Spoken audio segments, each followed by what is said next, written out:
दोस्तों नमस्कार, स्वागत है सभी का गजब समाचार में। दोस्तों आ चुका है नया प्रोमो और इस प्रोमो में यहाँ रजत दलाल और अविनाश के बीच में बड़ी फाइट देखने को मिल रही है।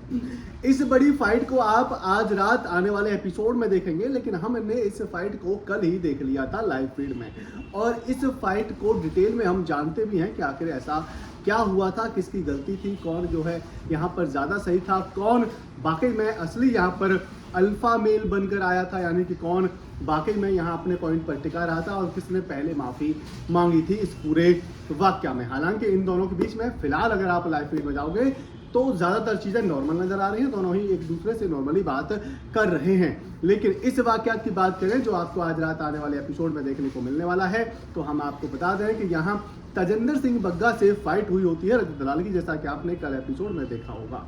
उसके बाद में यहाँ अविनाश जो है तजिंदर सिंह बग्गा से बात कर रहे होते हैं उनके कान में। अब क्या कहा है उस पर यहाँ अभी साफ साफ क्लियर दिखाया नहीं गया है कि क्या कहा है, लेकिन उस पर यहाँ बात करते हुए रजत दलाल कहते हैं कि भाई यहाँ सभी खड़े हैं तो तू जो है कान में बात क्यों कर रहा है। इसके बाद में अविनाश कहते हैं कि भाई मेरी मर्जी, जो कि कहीं ना कहीं उनका सही भी है कि भाई मेरी मर्जी है, लेकिन ये बिग बॉस का घर है तो यहाँ आपको क्लियरली बातें करनी होती हैं। यही यहाँ कहीं ना कहीं रजत दलाल का कहना था। उन्होंने कहा था कि भाई तेरी मर्जी है तो फिर हो सकती है तेरी मर्जी, लेकिन ये बाहर की दुनिया में होगी। अब क्योंकि यहाँ हम बिग बॉस के घर में हैं तो आपको माइक पर सब कुछ सुनाना होता है। इसके बाद में यहाँ अविनाश कहते हैं कि वो बिग बॉस का हेडेक है, तेरा हेडेक नहीं है।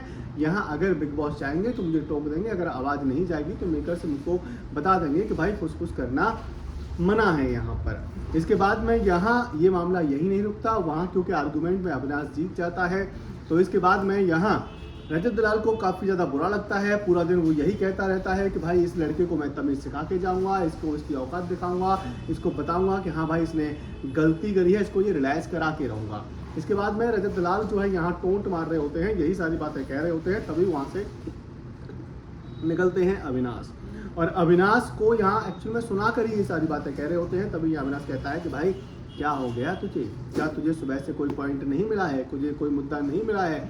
तो यहाँ इन दोनों के बीच में एक बार फिर से आर्गूमेंट होती है और इस आर्गूमेंट में यहाँ अब क्योंकि अविनाश ने कहा था कि भाई मेरी मर्जी, तो यहाँ पर रजत दलाल को बुरा लगा था। इस पर यहाँ अविनाश कहते हैं कि भाई मैंने तुझे प्रोवोक नहीं किया था और तुझे कोई डिसरिस्पेक्ट नहीं किया था, तूने भी डमसराज में मुझे डिक्टेटर का जो वर्ड दिया था, इसके बाद में यहाँ तूने कहा था, एकदम से खिल्ली उड़ाई थी मेरी कि आप देखते हैं कि भाई ये जो है किस तरीके से इसको तोड़ता मरोड़ता है। डमसराज को आप जानते होंगे, जिसमें कि यहाँ हमको बिना शब्दों से बोले उस शब्द को जो हमारे कान में बताया जाता है उसको यहाँ एक्सप्लेन करना होता है कुछ भी एक्टिविटी करके। तो उसी पर यहाँ क्योंकि डिक्टेटर है तो डिक को किस तरीके से यहाँ तोड़ मरोड़ के रखेगा, कहीं ना कहीं उनका जो ये बात थी वो जो है उन्होंने कही थी और इसी पर यहाँ काफ़ी बहस करते हुए नजर आए थे अविनाश।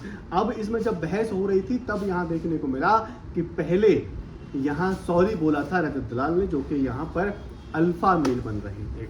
तो यहाँ अविनाश से उन्होंने कहा था कि ठीक है भाई, अगर तुझे वो ऐसा लगा कि मैंने तुझे प्रोवोक किया है, हालांकि प्रोवोक नहीं किया था, तो मैं अपने जो वर्ड है वो वापस लेता हूँ। इसके तुरंत बाद में यहाँ अविनाश ने बोल दिया कि ठीक है भाई, अगर तुझे वो प्रोवोकिंग लगा जो मैंने तेरे से कहा था कि मेरी मर्जी, तो मैं भी वो वर्ड जो है वापस लेता हूँ। तो इस तरीके से इन दोनों के बीच में ये जो फाइट थी वो जो है सुलझ गई थी। हालांकि यहाँ पर बात करें रजत दलाल की, तो रजत दलाल की इसमें कोई गलती नहीं थी, लेकिन इसके बावजूद भी पहले से उसने सॉरी बोला और यहाँ जिस तरीके से उसने इस चीज़ को रखा वो कहीं ना कहीं काबिल तारीफ था। अब देखना ये होगा कि क्या रजत दलाल हमें इसी तरह से नज़र आता है या फिर वो जो है फाइट करता है, क्या वो सॉरी बोलता है या फिर आगे चलकर यहाँ लोगों से भिड़ता है। बड़ा ही देखने लायक होगा ये वाकया। क्या आप इस वाकया को देखने के लिए एक्साइटेड हैं या फिर नहीं हैं, आप हमें कमेंट करके अपनी राय ज़रूर दे सकते हैं। साथ ही अगर आपको हमारे द्वारा दी गई जानकारी अगर वाकई में पसंद आई है तो वीडियो को लाइक शेयर और बिग बॉस से जुड़ी खबरें पाने के लिए चैनल को सब्सक्राइब करना तो बिल्कुल भी ना भूलें।